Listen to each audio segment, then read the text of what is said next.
চলে আসলাম royal Enfield নিয়ে। এই যে BS6-এর রয়্যাল এনফিল্ড, এটা তোমার আছে 350 সিসি বাইকটা। তো চলো এটা এখন আমরা সার্ভিসিং করে দেখাবো। তো আমি ডবল স্ট্যান্ডটা দিয়ে নিচ্ছি। তো বন্ধুরা, এই যে 350 সিসির যে বুলেট বাইকটা দেখছো, এগুলো যথেষ্ট পরিমাণে ভার আছে। তো একটু ঝামেলাই হয় ডবল স্ট্যান্ডগুলো দিতে।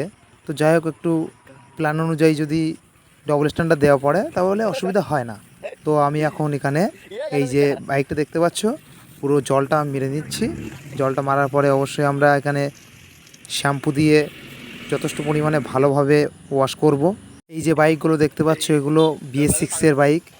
তো অবশ্যই জলগুলো মারতে গেলে খুব সাবধানের সাহায্যে মারতে হবে, যাতে ট্যাঙ্কির নিচে জল যতটা পরিমাণে কম মারা যায় ততটাই ভালো।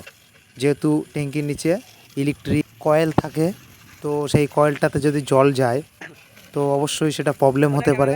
সেই জন্য খুব সাবধানের সাথে জলটা মারতে হবে। এই যে দেখতে পাচ্ছ, আমি ইঞ্জিনের নিচে মারছি কাদাগুলো ঝরানোর জন্য, কিন্তু আমি ট্যাঙ্কির নিচে একটু কম পরিমাণে জলটা মেরেছি। তো যাই হোক, এখন আমি এখানে শ্যাম্পু দিয়ে খুব ভালো করে ওয়াশ করে ফেলছি।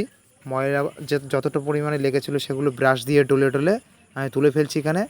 তো এগুলো তোলার পরে আমি অবশ্যই জলটা মারবো আর একবার লাস্ট ফিনিশিং।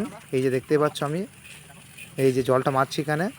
তো জলটা মারার পরে আমরা প্রথমে হাইড্রোলিক কম্প্রেসারের সাহায্যে হাওয়া দিয়ে জলটা ঝরিয়ে ফেলবো, তারপরে পালিশটা মারবো। মারার পরে অবশ্যই তোমাদেরকে দেখাবো। তো তোমরা দেখতে থাকো ধৈর্য সহকারে। আর আমার এই যে চ্যানেলটি আছে বাইক মডিফিকেশন 10, অবশ্যই সাবস্ক্রাইবটা করবে। তো চলো, এখন আমাদের জল মারা শেষের দিকে। তো এখন পালিশটা মারবো। পালিশ মারার আগে জলটা আমরা শুকিয়ে ফেলবো।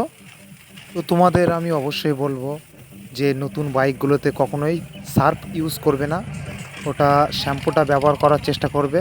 কারণ শ্যাম্পুটা হলো সফট জাতীয়, এটা রঙের কোনো ক্ষতি করে না। তো বন্ধুরা, এখানে দেখতেই পাচ্ছ আমাদের বাইকটাতে জল টল যতটা পরিমাণে ছিল সেগুলো হাইড্রোলিক মেশিনের সাহায্যে হাওয়া দিয়ে আমরা ঝরিয়ে ফেলেছি।